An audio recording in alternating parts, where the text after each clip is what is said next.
el desafío de la humanidad, el crecimiento de la oferta del mercado religioso, el abuso de poder, el tráfico de personas, el narcotráfico. Lo que pregunta en estos 140 años de historia de la Iglesia, ¿cómo estas cosas informan y van a informar los próximos 140 años de la Iglesia? ¿Cómo ellos desafían a nosotros a seguir adelante? Yo creo que todos estos son desafíos que ofrecen a nosotros como Iglesia una oportunidad para que la Iglesia escuche la voz de Dios en medio de tanto ruido. Pero quizás para nosotros es más cómo discernir a Dios y su voluntad para seguir adelante en medio a tantas cosas que parecen aplazarnos.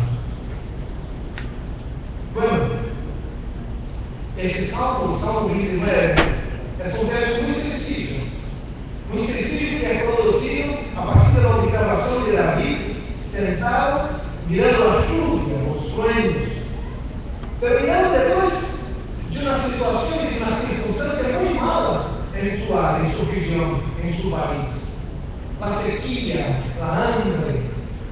Muitos de nós sabemos que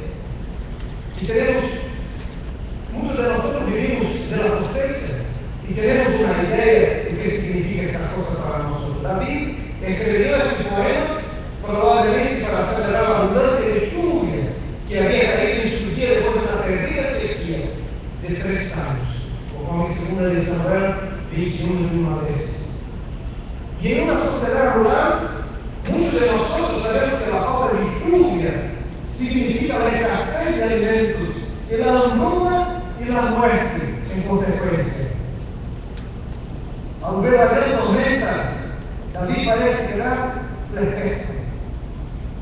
Ele está impresionado por el poder del viento y de la lluvia que cae y observa desde lejos el conjunto de los efectos producidos por la tormenta. Ele ve la lluvia y escucha el viento. Se admira al escuchar los truenos con sus rayos que parecen llamas de fuego que aparecen en los cielos. Esta tormenta, esta específica tormenta, hace con que David piense en Dios. Entonces, para nosotros, cabe la pregunta acá: ¿cómo podemos escuchar a Dios hablando en medio de los acontecimientos de nuestro tiempo sobre la base de ese texto? Bueno, para contestar esta pregunta, yo voy a tomar la libertad de dividir este texto en 3 secciones.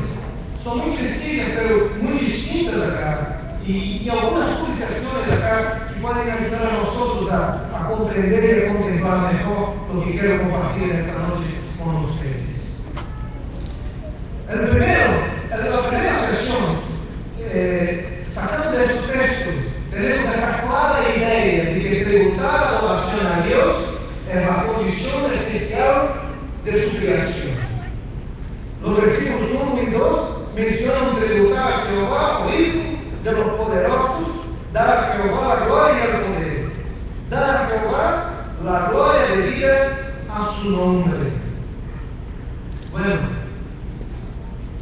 la fiesta de Reyes habla de los reyes magos que vinieron del oriente a traer sus regalos y de su adoración a aquel que se les había revelado como el rey de los judíos. En estos versículos, David convoca a su pueblo y revela la naturaleza de la adoración que es dar al Señor la gloria debida a su nombre.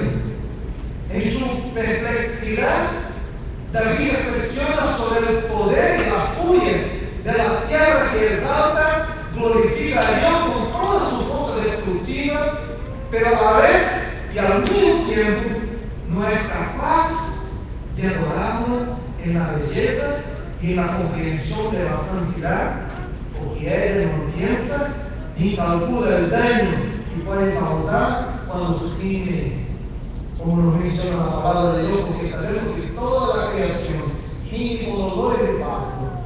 La naturaleza simplemente reacciona a los factores naturales. Parece ser que la perplejidad de observar los desastres naturales, los escritores de la Biblia coinciden en que una naturaleza furiosa y sin control resalta aún más el poder del Criador. Y por lo tanto, David nos llama, nos invita a tributar al Señor la gloria y el poder debido a su nombre. David menciona adorar al Señor y lo que quiero decir es que la reputación de Dios se logra a través de sus actos de la historia y aquí Él siempre está intervenido. Debemos alabar a Dios incluso cuando nos alcance la tormenta, así como esperamos la resurrección globalizada que incluirá tanto a los muertos de la tierra como a los muertos del mar. Es por eso que Juan escribe diciendo: yo vi a los muertos grandes y pequeños y pie delante del trono. La segunda sección que encontramos en los versículos 3 al 9, vamos a hablar de la voz de Dios que puede ser oída sobre las aguas. Podemos escuchar la voz de Dios aún sobre las aguas turbulentas y que tumultúan, que están ruidosas, pasando por nosotros. La primera cosa que sacamos del texto de los versos 3 a 9 es que la voz del Señor es poderosa. Y lo que David está queriendo decir en su poema es que la voz de Dios no es el sonido de las aguas, sino que Él lo compara con el poder y la fuerza de las aguas ruidosas de la tormenta. Encontramos un ejemplo de esto del tsunami que ocurrió en Asia unos años atrás. La BBC de Londres cuenta la historia de una niña británica de 10 años que días antes de la fiesta había estudiado acerca de los tsunamis. Y cuando vio que la agua del mar descendía, que los peces saltaban, y cuando vio que la agua del mar estaba alejándose, y que ahora no había más agua, y que la arena burbujeaba, ella inmediatamente reconoció los signos de peligro que advirtió su madre, y a su vez alentó a todos en el hotel después de haber dado tiempo de huir y así salvarse. En este caso, de los versos 3 a 9, la voz del Señor también tiene poder para destruir. David dice que se puede escuchar la voz de Dios en medio del ruido de la lluvia, de los sueños. Habla de la soberanía de Dios cuando dice que el Señor está sobre las muchas aguas. Dios no está en la tormenta, Dios no es la tormenta, ni en el maremoto, está más allá de las nubes. No es como otros dioses, es superior a Baal, considerado un jinete de las nubes. Las montañas del desierto serán conmovidos solo por el sonido de su voz. Creo, a semejanza del apóstol Juan, necesitamos aprender a leer los tiempos, a interpretar las épocas. Juan 4:35 nos enseña a decir, no de nosotros, aún faltan 4 meses para que llegue la siega. He aquí os digo, alzad vuestros ojos y mirad los campos, porque ya están blancos para la siega. Necesitamos aprender a interpretar las épocas, de manera que podamos contribuir con el proyecto del reino de Dios. Nuestra tendencia muchas veces como evangélicos a menudo es adoptar una actitud pasiva y quedar paralizados frente a tantos desafíos. Aún en este texto, en el versículo 9, David menciona que la gloria del Señor está en el templo. En su templo, dice el versículo 9, todos dicen gloria. En este pasaje, el templo de Dios son los cielos y la tierra. Esta es la morada de Dios, toda la tierra, hasta los confines de la tierra. Como dice el Salmo 19:1, los cielos cuentan la gloria de Dios y el firmamento anuncia la obra de sus manos. Fue a través de la voz por de Dios y todas las cosas fueron hechas. Y aquí toda la creación se une en adoración a Dios. Y la más sencilla de la respuesta de toda la creación es gloria.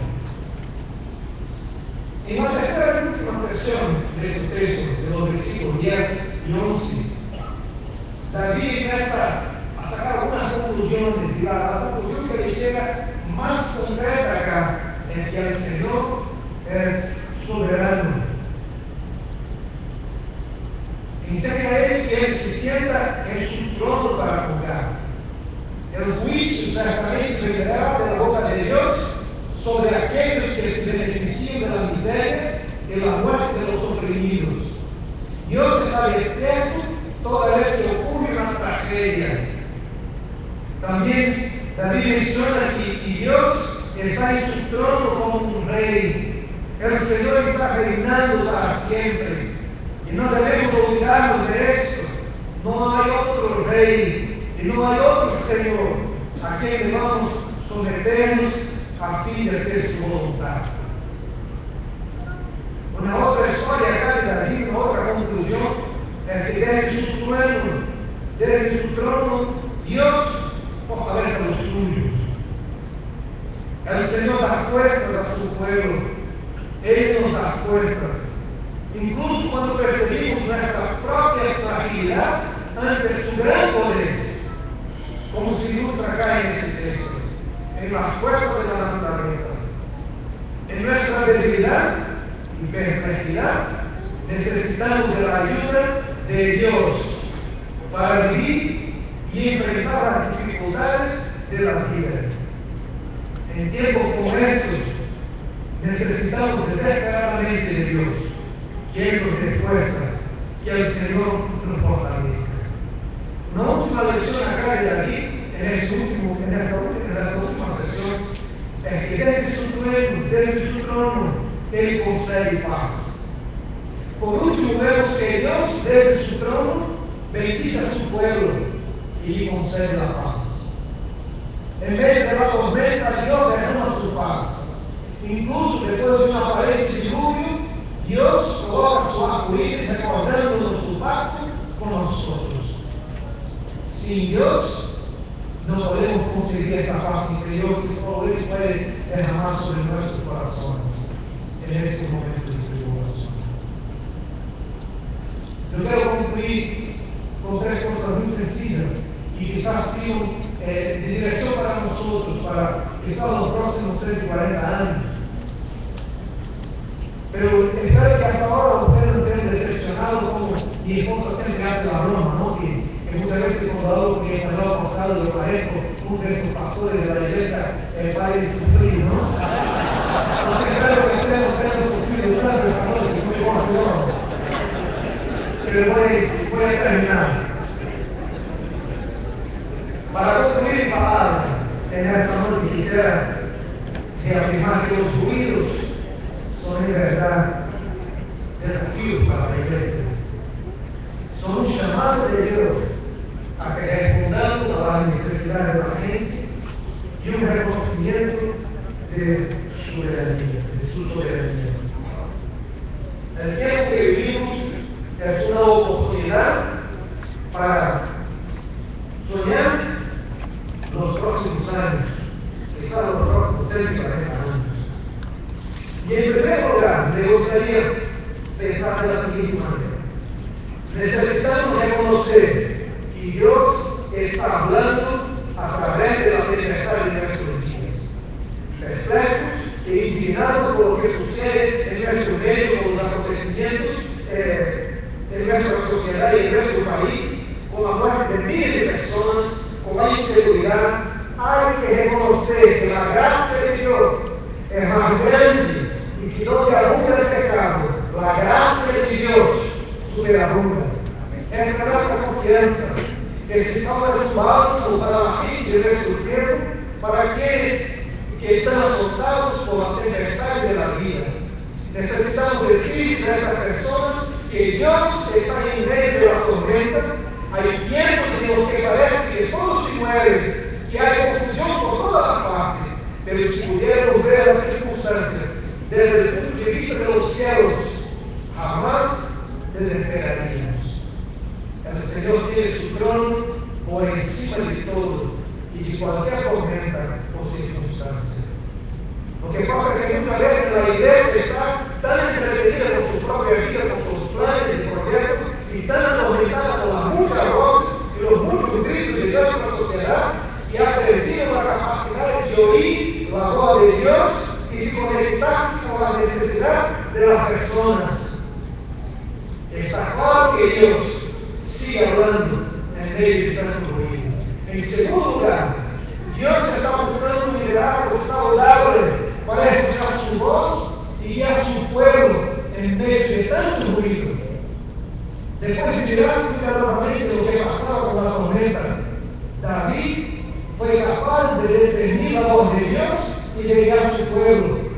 En ese sentido, un liderazgo saludable no se fija en las circunstancias, no se desespera ante los problemas y las dificultades, sino descansa en la grandeza de Dios y su soberanía. Ese liderazgo comprende el alcance de su poder y lleva al pueblo a reconocer que debe servir al mundo más allá de la congregación inmediata y tiene bajo su responsabilidad. Al escribir ese poema, el salmista reconoce su fragilidad y apunta hacia Dios. Ese no es un liderazgo antropocéntrico, sino un liderazgo centrado en Dios Todopoderoso. En medio de tantos líderes que actúan como si fueran chamanes, superhombres con poderes para declarar y dar órdenes a Dios, el peso apunta para un liderazgo que depende de Dios, que reconoce su fragilidad, que sabe sus limitaciones y por ello necesita desesperadamente oír la voz de Dios, oír la voz del Señor.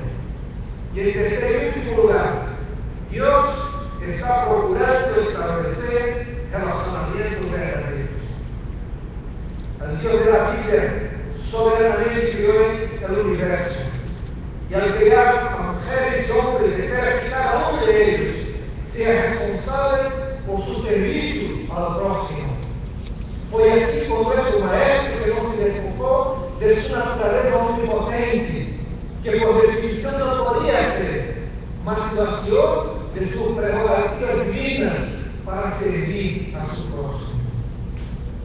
No sabemos por qué Dios no interviene para acabar con la maldad humana y suplir las necesidades de la gente, pero sí sabemos que se hace presente en medio de la tempestad.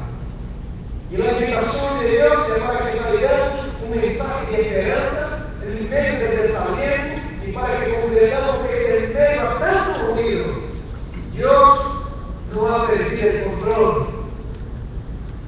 Esta es la misión de Dios para su pueblo, que es dar a conocer su nombre entre la gente, ayudándoles a conocer su salvación por medio de la misión, siempre confiados en la promesa de su presencia que nos fortalece y que nos conduce en paz. Que Dios nos bendiga, hermanos, y que siga con nosotros por más de 140 años. Amén.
La frase que durante los últimos meses se ha pronunciado en los cuerpos eclesiásticos, en las iglesias presbiterianas de nuestro país, llevan apenas unos cuantos segundos. 140 años de la Iglesia Presbiteriana en México y 65 años de la organización de la respetable Asamblea General de la Iglesia Nacional Presbiteriana de México. De tal manera que esta frase que pronunciamos en tan pocos segundos en ninguna manera hace honor, ni puede representar precisamente lo que han significado estos 140 años de nuestra Iglesia Presbiteriana en México. Por lo tanto, en una ocasión como esta, sería imperdonable que no ocupáramos algunos minutos para recordar, aunque fuera sumariamente, un recorrido de lo que ha sido nuestra Iglesia durante estos años. Veamos este resumen presentado por el reverendo Joel Martínez a través de un video.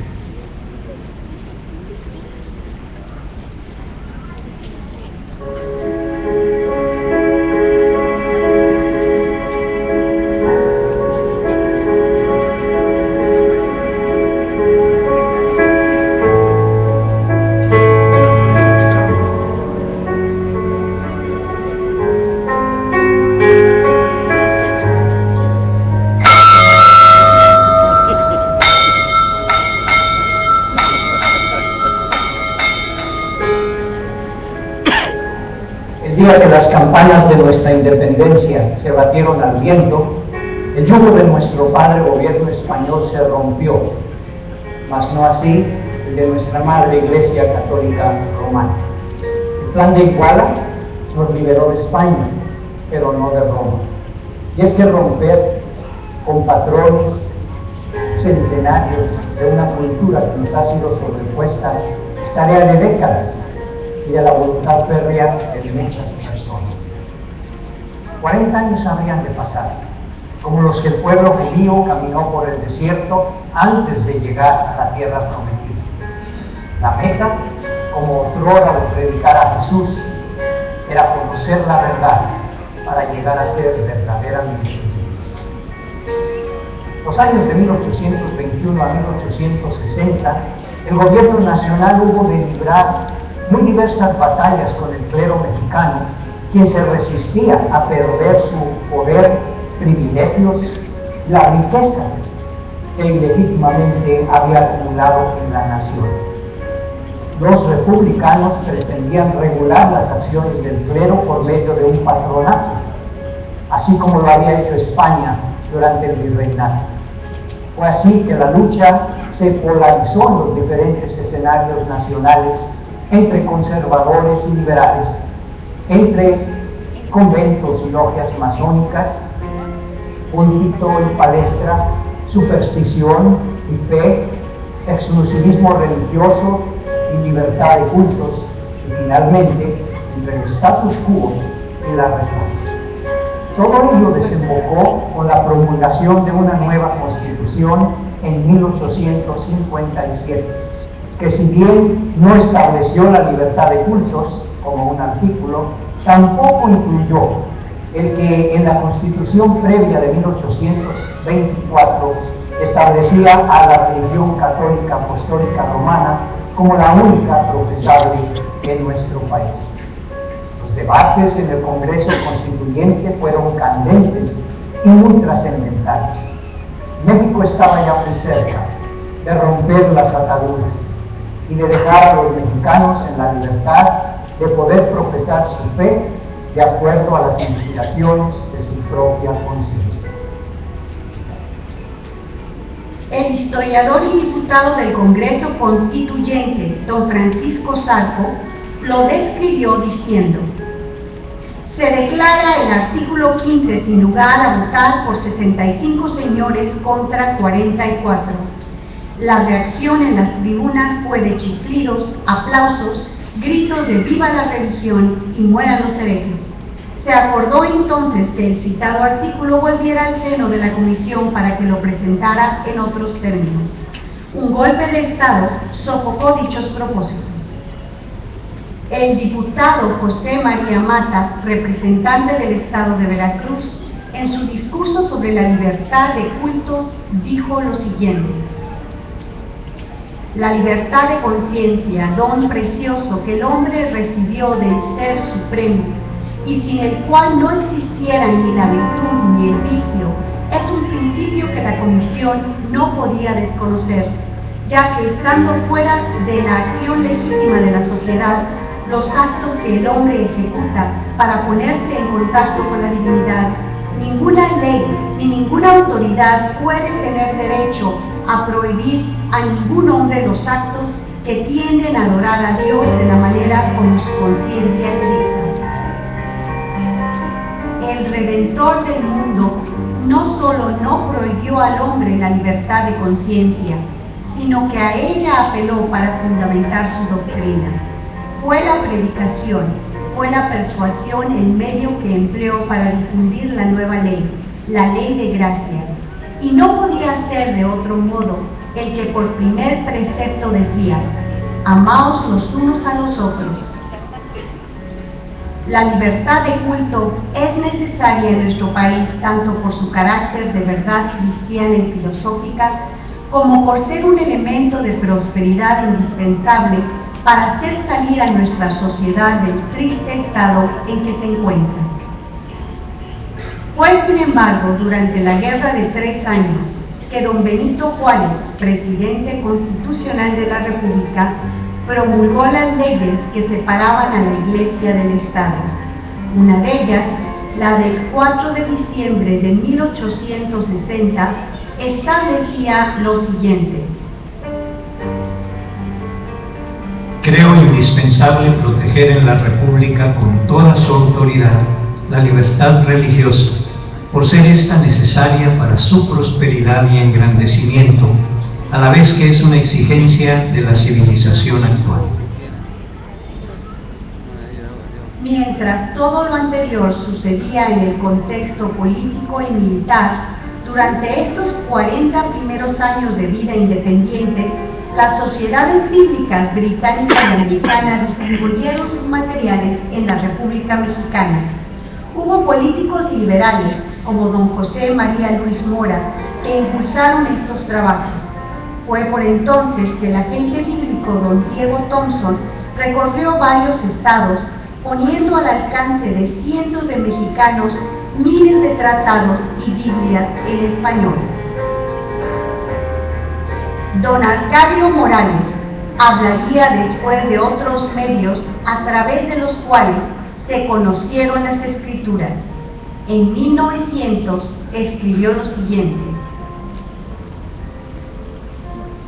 el principio del movimiento verdaderamente cristiano que ahora existe en la nación se debe en primer lugar a la Biblia en el idioma del pueblo. Antes que se estableciera en toda forma el culto evangélico, se conoció la Biblia protestante. ¿Y cómo es que llegó hasta nosotros?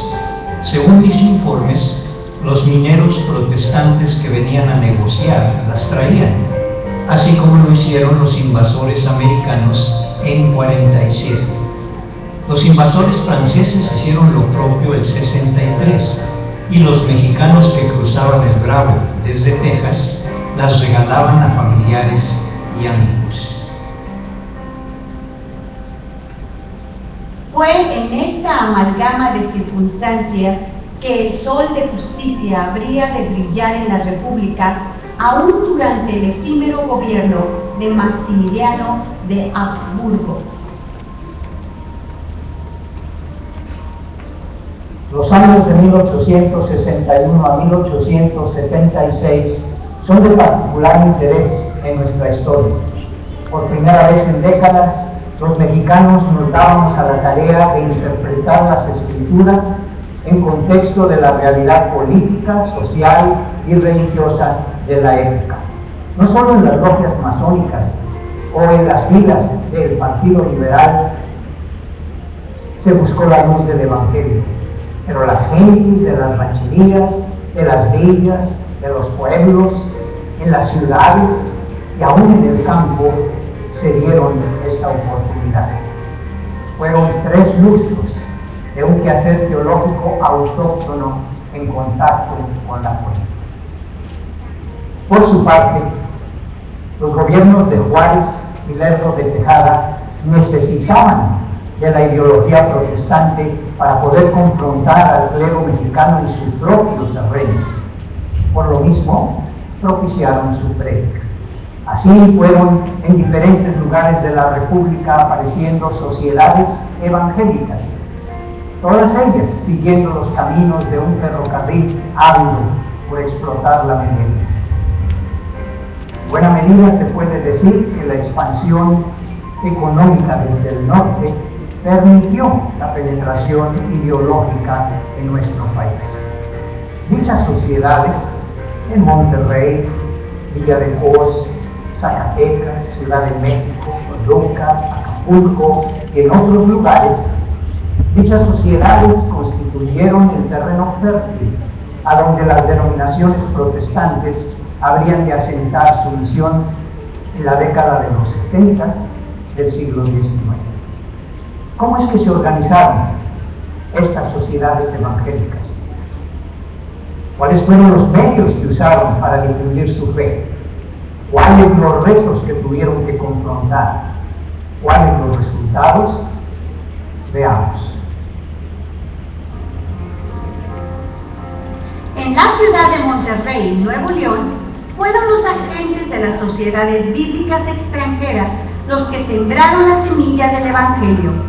Los señores Santiago Hickey, Tomás M. Westrup, Juan W. Butler y la maestra Melinda Rankin participaron en este esfuerzo misionero, organizando congregaciones, varias escuelas y una sociedad de evangelización en donde se instruyó a los primeros colportores mexicanos: Brígido Sepúlveda, Tomás Sepúlveda, José María Uranga, Arcadio Uranga, Francisco Treviño, Jacinto Tamés, José María Garza y muchos más extendieron la siembra de la palabra de vida a villas y poblaciones en Nuevo León, Coahuila, Aguascalientes, Durango y Zacatecas.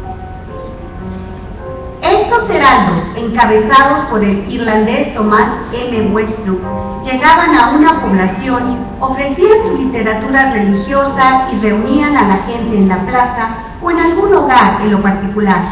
Allí leían porciones del Evangelio, oraban y cantaban al ritmo de un acordeón aquellos primeros cantos que contrastaban en mucho con el Te Deum Laudamus que en lengua muerta se escuchaban en las parroquias y catedrales. No se piense, sin embargo, que no se hubieron de confrontar grandes retos que dejaron su huella entre los evangélicos.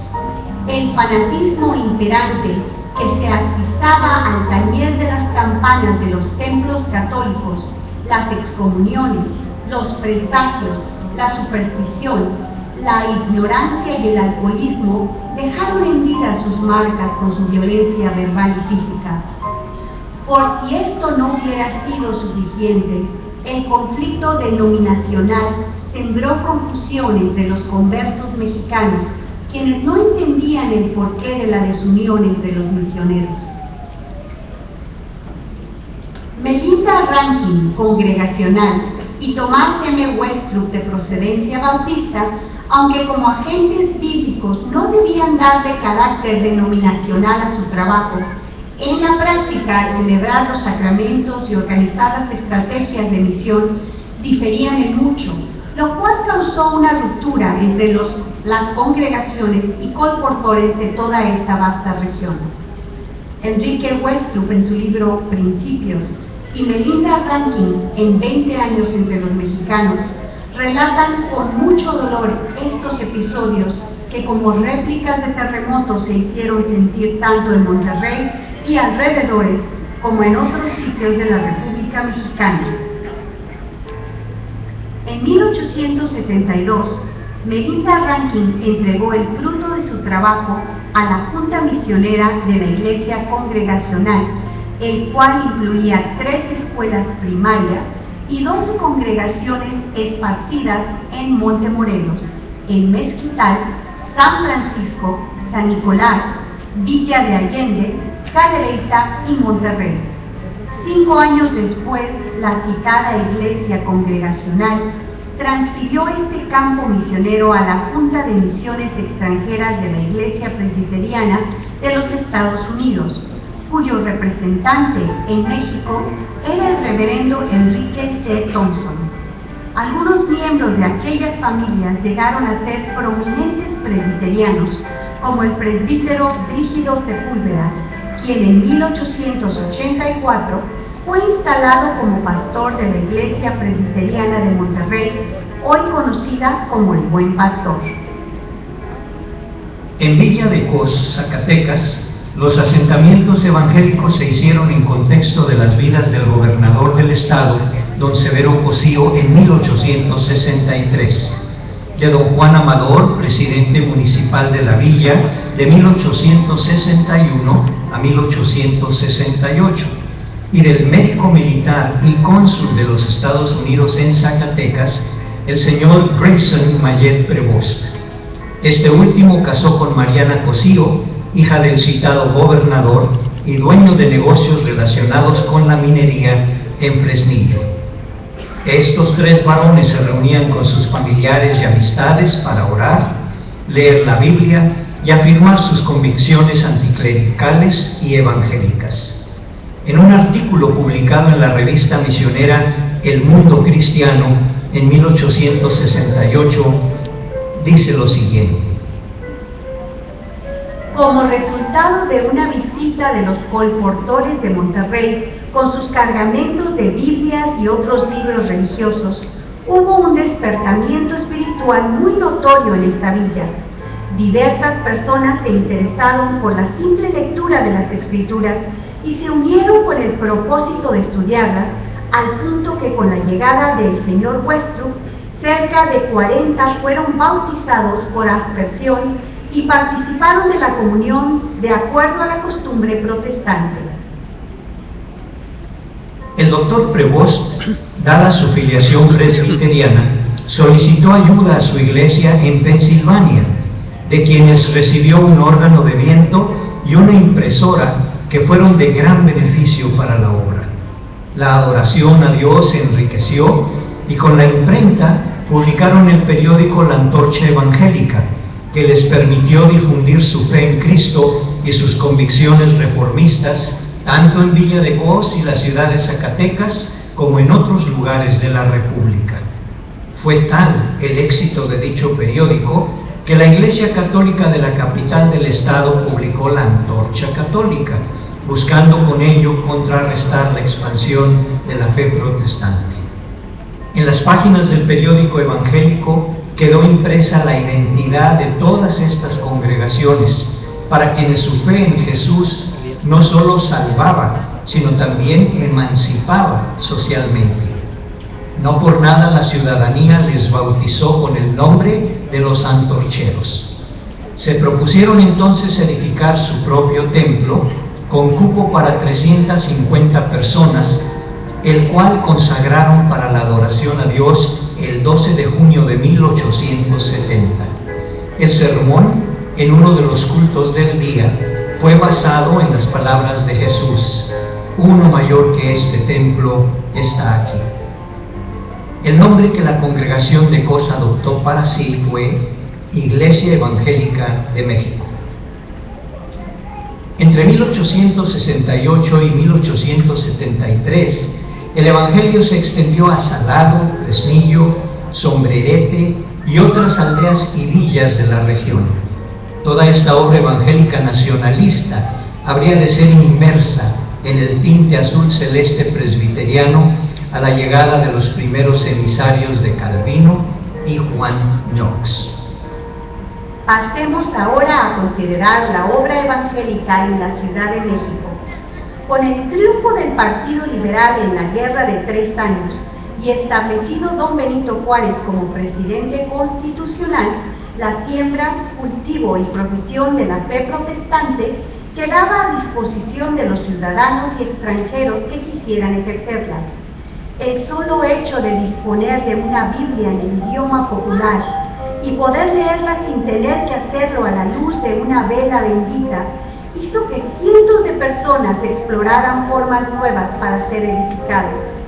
Diputados, obreros y amas de casa por igual aprendieron lo que Jesús hizo en la cruz por cada uno de ellos. Pareciera ser, sin embargo, que los anunciados hombres blancos y barbudos de la profecía de Quetzalcóatl habrían de seguir llegando desde lejanas tierras, pero ahora hablando en francés e inglés, para reorientarnos en la búsqueda del camino, la verdad y la vida. Don Sóstenes Juárez, mayor retirado del Ejército Liberal y residente en la Ciudad de México, conoció un capellán francés quien había venido con las fuerzas invasoras de Maximiliano. Su amistad lo llevó a conversar sobre la Biblia, dando por resultado la conversión al Evangelio del señor Juárez. El nuevo creyente se dio a la tarea de buscar un lugar público para leer y estudiar las Escrituras con familiares, militares y amigos que quisieran acompañarlo. Se establecieron así en un edificio ubicado en la calle de San José del Real, en el centro de la ciudad. Muy pronto la asistencia a dichas reuniones de los domingos y los martes se incrementó, quedando el grupo organizado como Sociedad Evangélica de Jesús. En 1868 llegó a la Ciudad de México el pastor Enrique C. Riley. Él venía comisionado por la Junta Cristiana Foránea Americana con sede en Nueva York para hacer trabajos de evangelización. Además de Biblias y otros libros como Noches con los Romanistas, traía consigo un improvisado himnario con 16 cantos, entre los que estaban A nuestro Padre Dios, oh dulce grata oración, y no os detengáis, venid a Cristo. Su contribución, aunada al liderazgo de don Sóstenes Juárez y la participación de un invidente llamado Santiago, quien con su arpa acompañaba los himnos, dieron gran impulso a la obra evangélica de la ciudad y alrededores. La citada revista El Mundo Cristiano publicó en 1869 una carta enviada desde la capital mexicana, que en algunos de sus párrafos decía lo siguiente: si los cristianos de los Estados Unidos pudieran ver lo que yo veo y sentir lo que yo siento cuando asisto a los cultos evangélicos en San José del Real, si ellos pudieran ver las 200 personas unidas, orando a Dios, leyendo el Evangelio y cantando hermosos himnos con intensa emoción, se convencerían de que no hay ningún otro país que requiera su apoyo como este. Hay 5 misiones que están solicitando Biblias, libros y predicadores. Obreros, artesanos y aún soldados asisten a estos servicios. Son pobres, pero deseosos de venir a Cristo, incultos quizás, pero aprenden en la Biblia todo lo que es necesario para su salvación. Hubo también por entonces ex sacerdotes católicos que se convirtieron al Evangelio, como el padre Manuel Aguas, el dominico Ignacio L. Arellano y el clérigo Agustín Palacios. Ellos se identificaron con la sociedad evangélica de la ciudad y contribuyeron con clases de teología, historia eclesiástica, exégesis y otras materias afines. Fue en el seno de esta comunidad cristiana donde Arcadio Morales aceptó a Cristo como su Salvador y recibió el llamado para ser uno de sus predicadores laicos. Todos ellos hicieron giras evangélicas en el Distrito Federal y en los estados de México, Puebla, San Luis Potosí y Veracruz. Tristemente, el tan temido problema de las diferencias denominacionales también dejó su huella en la ciudad capital.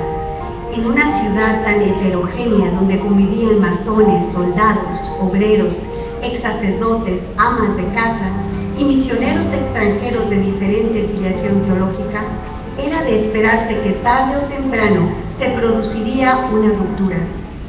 Enrique C. Reilly, episcopal, permaneció en el local de San José del Real con quienes decidieron seguirle, y los que dieron prioridad a sus ideales netamente evangélicos y republicanos se establecieron en un local ubicado en la calle 5 de Mayo, bajo el liderazgo de don Sóstenes Juárez, Agustín Palacios y Arcadio Morales. Esto aconteció en la primavera de 1870. 3 años más tarde se dio una segunda ruptura, ahora entre el señor Palacios y Arcadio Morales, congregándose este último con los evangélicos que así lo decidieron en la calle Betlemitas, siendo apoyado por los recién llegados misioneros presbiterianos a la ciudad. Incomprensible para algunos, providencial para otros. Lo cierto es que a quienes, habiendo dejado de ser orugas para transformarse en mariposas multicolores, les tajaron sus alas cuando apenas emprendían el vuelo de la libertad. Las leyes de reforma en México abrieron los espacios políticos y jurídicos para profesar la fe evangélica en la República, pero los asentamientos de dicha idiosincrasia en los ranchos, villas, pueblos y ciudades fueron redimidos a precio de sangre. Casi no hubo lugar en donde se profesara la fe religiosa que no hubiera sido objeto de la infamia del fanatismo embrutecido con el alcohol. En la ciudad de Zacatecas les destruyeron el templo y quemaron su mobiliario. En Beta Grande les arrojaron un cartucho de dinamita durante uno de sus cultos. En San Luis Potosí intentaron linchar a Faustino Robledo, acusándole de que pretendía matar a sus 2 hijas para dar de beber su sangre a los endiablados protestantes. Pero no todo fueron amenazas y atentados con pérdidas materiales. En muchos otros casos, los evangélicos pasaron por la prueba del martirio. A José María Granados lo mataron a puñetazos y puntapiés en su tierra natal, Tlachapa, Guerrero. A Félix Martínez y esposa los colgaron de un pirul en San Lorenzo Tezonco. A Luis Gonzaga Colportor lo apedrearon y balearon por protestante, y a Abraham Gómez le cercenaron el cuello a filo de machete. ¿Y qué decir de la tragedia en Almoloya del Río, donde asesinaron a Pastor Landa, a Nicolás Muciño y a don Nicanor Gómez? Al tañer de las campanas del recinto católico y al grito de diablinanchis de la turba enfurecida, se consumó la matanza. Acapulco Guerrero no escapó a este bautismo en sangre. Don Procopio Camilo Díaz, militar retirado con el grado de comandante de infantería, reunía en su casa a familiares y amigos para estudiar la Biblia. Consciente de la necesidad de predicadores más capacitados, a fines de 1874 viajó a la Ciudad de México, entrevistándose con el misionero presbiteriano Merrill Nathanael Hutchinson, quien estuvo dispuesto a viajar con él a la bahía para confirmar la fe de los acapulqueños y organizar su congregación. Tan pronto llegaron al puerto, la noticia de su arribo se difundió en el pueblo como presagio funesto. ya tienen cura los protestantes. Los meses de noviembre y diciembre continuaron las reuniones en casa de don Procopio, estudiando las escrituras, aprendiendo himnos y planeando la ocupación y arreglo del templo de San José. El domingo 24 de enero de 1875, los evangélicos se congregaron como de costumbre para escuchar la predicación del pastor Hutchinson en Nehemías 4:17. Pero era el martes 26 por la noche cuando se habían propuesto inaugurar el templo, y fue entonces, mientras cantaban el himno a nuestro Padre Dios, que se inició la masacre.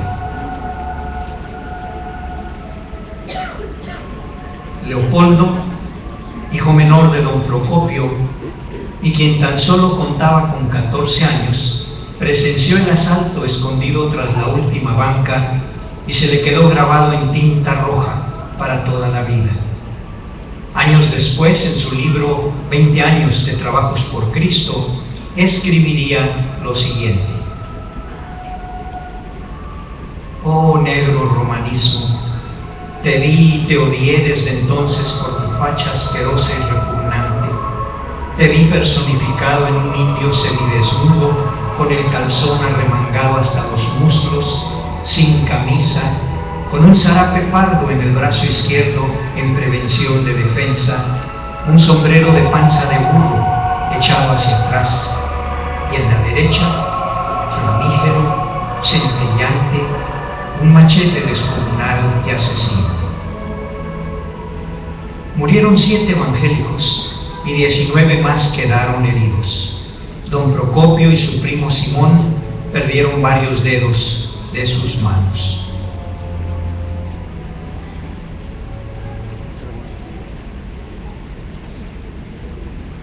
Fue a este México de mis ancestros, de arrieros con guacales de palma y carrizo, a mi México del comal, del molcajete y las tortillas, al del quinqué y la veladora, del camino real y las veredas, de los 4 reales y las 2 cuartillas, a la tierra de las solemnidades y de los fandangos, del periquillo sarmiento y el nigromante, de la plaza y los faroles, los tedeums y las mañanitas, sí, al México de mi abuelo y los compadres, sangre de mi sangre, eslabón de mi cadena e historia de mi procedencia, que llegó la gracia de Dios para cubrirnos con su manto y pudimos finalmente conocer la verdad que nos hizo ser verdaderamente libres.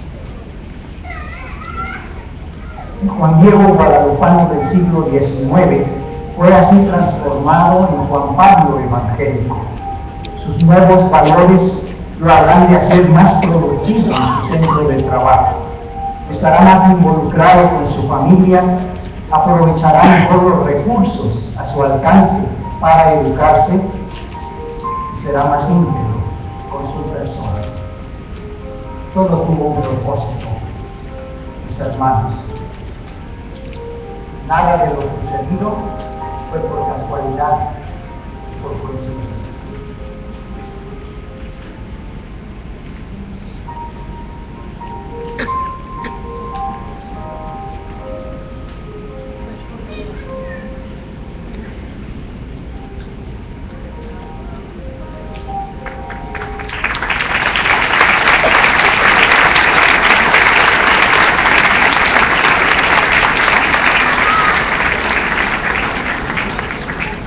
Gratitud a Dios y con toda justicia honramos la memoria de aquellos, los primeros cristianos que nuestra iglesia presbiteriana tuvo y la historia que se escribió los años posteriores.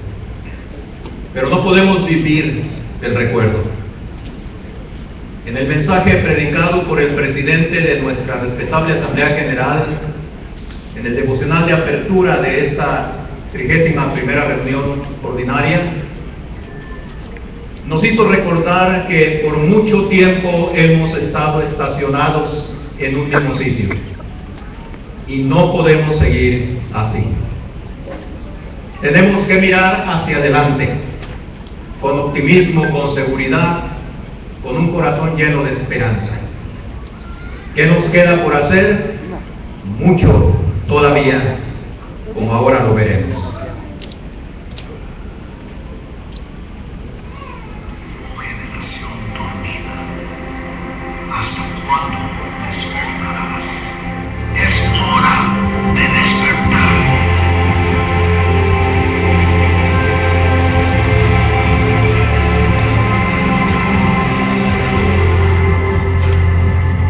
Nuestra historia como iglesia presbiteriana, en donde claramente hemos visto la mano de Dios, nos define para que con un presente lleno de retos vayamos juntos a un futuro glorioso en el nombre de nuestro Señor Jesucristo.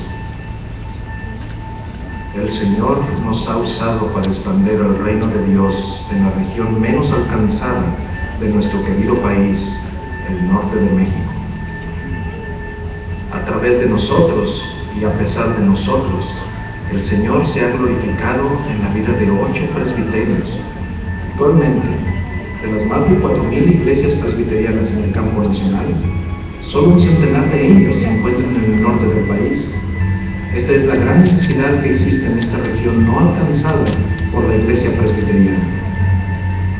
Es por esto, la plantación de iglesias, el entrenamiento de líderes a través de un discipulado cristocéntrico, la centralidad del Evangelio y la creación de ministerios urbanos son el énfasis que el norte de México está empezando a desarrollar para afrontar la difícil situación social que sufren las ciudades y comunidades de esta región. A través de esta situación difícil, nuestra iglesia presbiteriana se ha vuelto más sensible a la gran necesidad del Evangelio como la clave para una verdadera transformación. Nuestras ciudades necesitan de la esperanza que solo el Evangelio puede ofrecer. Es por esto que la iglesia en el norte tiene una visión para la multiplicación de iglesias en todas las ciudades y sobre todo en aquellas que todavía no tienen ninguna iglesia presbiteriana. También se está haciendo una estrategia para el fortalecimiento de las iglesias ya establecidas y de los seminarios teológicos. Asimismo, creemos que el Evangelio debe ser integral y por eso se están desarrollando ministerios de impacto a hombres de negocios, políticos, educadores, financieros y artistas, observando cómo el Evangelio puede ser aplicado a la fe, trabajo y cultura. Todo esto nace de la visión 2020 de nuestra Asamblea General, porque creemos firmemente que como Iglesia Nacional Presbiteriana, Dios nos ha hecho un llamado desde el principio de la creación en Génesis. El Padre nos llama a multiplicar su imagen por todo el mundo. El Hijo nos llama a ser discípulos a todas las naciones. Y el Espíritu Santo nos llama a plantar iglesias como el instrumento para extender el reino de Dios. Multiplicamos su imagen haciendo discípulos, plantando iglesias. Este es el llamado el cual nos hemos comprometido con Dios y con su obra. Dios ha expresado su amor a través de su Hijo Cristo para reconciliar al mundo con Él. Y nosotros tenemos el privilegio de ser el vehículo para llevar este amor a todas las ciudades del norte de México. Tenemos como lema: la luz en las tinieblas resplandece. Nosotros somos parte de esa luz que proviene de la luz verdadera que es Cristo. Esta luz verdadera del Evangelio necesita ser llevada a todo el norte de México y también enviar misioneros a las naciones.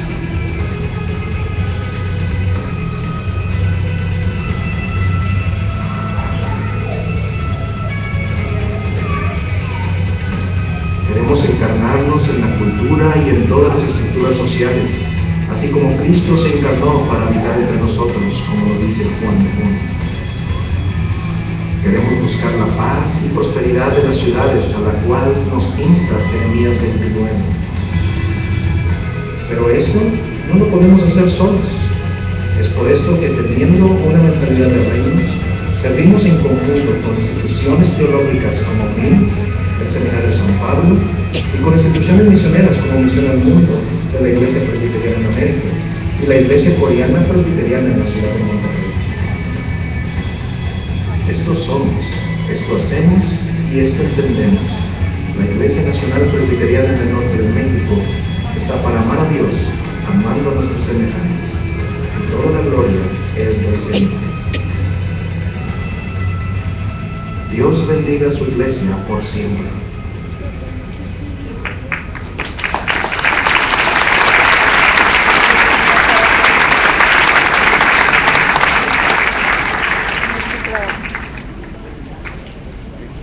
Bien, hermanos, vamos a continuar con la entrega de reconocimientos a cargo de la directiva de la Libertad de San.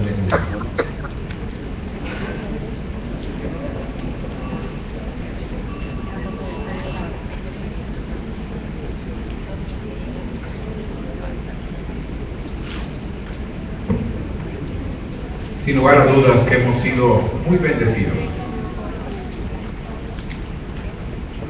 en este año que nos dispusimos a celebrar los 140 años de la presencia de la Iglesia Presbiteriana en México y los 65 años de haberse organizado la respetable Asamblea General.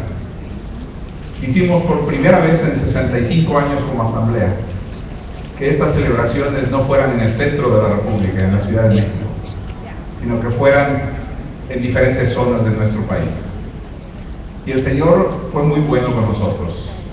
Es primera vez que como presbiterianos tenemos estos 5 cultos en los principales zonas, ¿verdad? En las ciudades donde se concentran también muchas de las